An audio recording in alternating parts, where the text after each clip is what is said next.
Hvis I er på Fyn i den her sommerferie, eller på nogle dage, så vil jeg altså anmelde det her sted. Prøv at se, hvad der er. Der er sådan nogle rigtig fine svampe.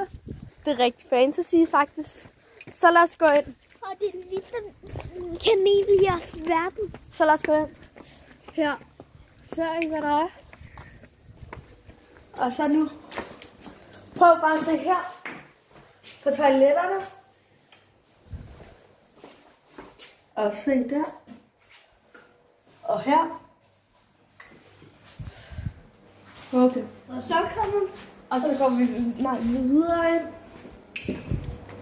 Og se her. Har I set bordene endda? Se, så er der nogle. Og I skal altså prøve det. Deres is, de er super gode. Prøv lige at se alle de gode smage, der er. Og så se deres toppinger. Sindssygt lækkert. Og prøv at se, hvordan det er dekoreret.